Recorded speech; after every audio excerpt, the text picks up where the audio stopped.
Hi everyone, welcome back to my channel. So today is going to be a Mom Life Monday video. I know I took like the longest break in life. I think I've been gone for like 2 to 3 weeks now, but I am coming at you guys today with a video that I think will be extremely helpful, specifically to stay-at-home moms, but also for for stay-at-home moms. This is for you guys. This is for us. This is how to decompress throughout the week. For me, my husband works majority of the time in the daytime, so I'm with my daughter honestly by myself in the morning all the way to about, it could be the afternoon, it could be about 5 o'clock just about, and even then he's tired, so you know, it's a short amount of time and then he goes to sleep and I still essentially have her. So that's almost like 6 days out of the week. So you have to ask yourself, when do I have time for myself? How do I even have time to film this video with you guys right now? So I wanted to share with you guys my tips and ways to still have time for yourself throughout the week without any help. And when I mean without any help, I mean without any assistance from anybody else, just you and your toddler. And this works best with your toddler. This is not a routine that I would suggest for anyone who has a child under the age of 1. I would say this is a good routine for someone who has a child that is at the age of about maybe 18 months on up. So anyways, getting right into it. So I'm gonna take you guys through my routine with Leia, my daughter, and how I have time for me. Okay, so we wake up in the morning and the first thing we do is kind of get ready. I'll get her diaper changed. I will let her kind of play around while I use the restroom, refresh my hair, brush my teeth, all that kind of stuff, and then we have breakfast. After we have breakfast at the table together, I will let her kind of run around. I call this music time. We'll dance together, play together. I try to spend this time with her very much one-on-one, you know, in her face, you know, playing with her toys, just all about her at this moment, with her as much as possible, no distractions as much as possible, because this is probably like a 30 to 40 minute window of time. And then after that, I put her in a playpen. I will list the playpen that I use below. With a playpen, that's something that you will have had to start using earlier on. I feel like if you wait too long, they'll think it's a form of punishment.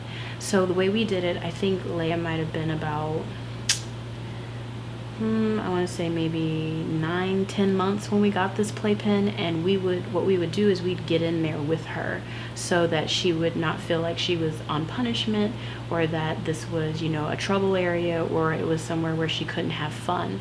And we would bring toys in there with her, and we'd sit in there with her for short spurts of time, and each time we would get out and we would, you know, let her kind of do her thing by herself. We would always start with her being in there with her, and then slowly removing ourselves from the playpen. We would leave her in there and she'd be fine. She'd play with her toys. We'd put her like her tunes on, whether it be Badanamu, super simple songs, LBB, that kind of thing, with toys in there, so she's, you know, doing activities. She's not just sitting in there like staring at the TV like a zombie.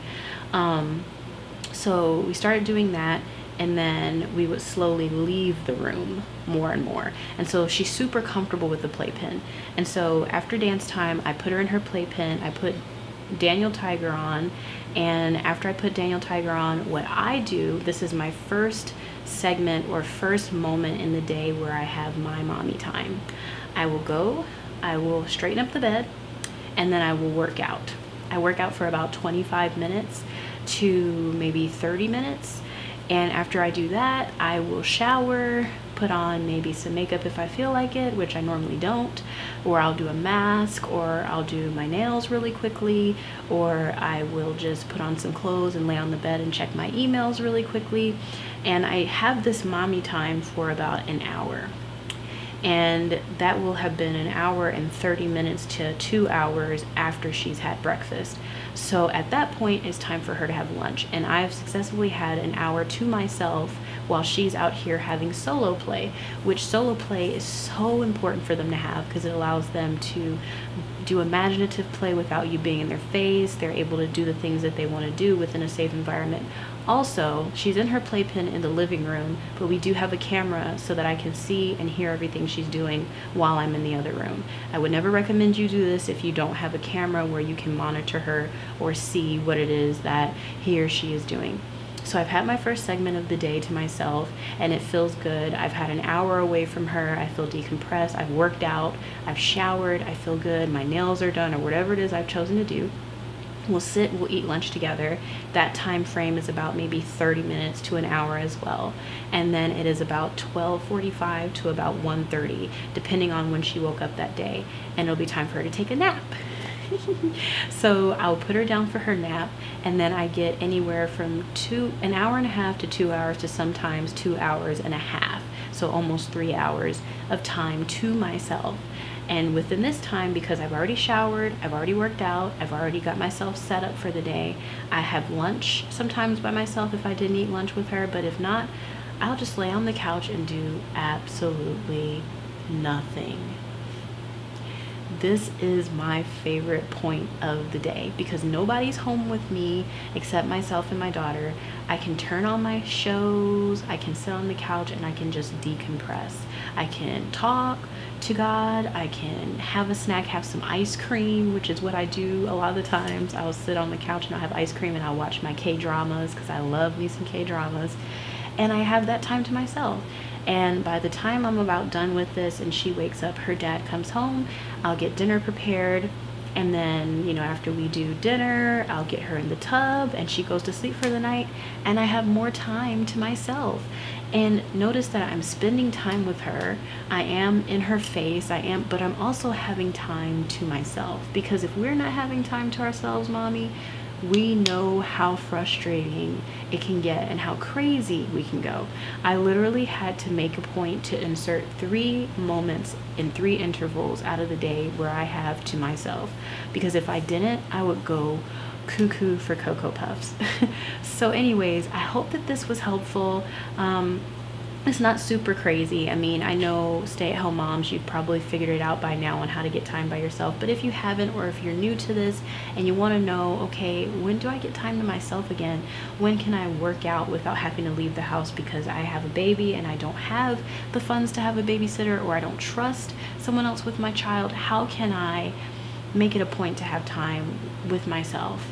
And for me, it was those 3 times out of the day that really, really make a difference. Now, of course, on the weekends, that changes because her dad's home and things are a lot easier. But on the weekdays, 5 days out of the week when I'm just by myself with her, I have to have those moments. And so that is how I do it. I hope you guys enjoyed this. I will have the playpen link below if you're interested. We're going to upgrade to another playpen very soon just because she's getting bigger. And then soon I won't have to even do that because she's going to be too soon. I'm probably just going to get gates and kind of keep an eye on her with the camera, but we'll see how she does. But anyways, I hope you guys have a blessed day, and I hope that you subscribe. Don't forget the bell notification on the side of the subscription box, and don't forget to, I was gonna say boxes, don't forget to like this video, and God bless. I will see you guys next time. Bye.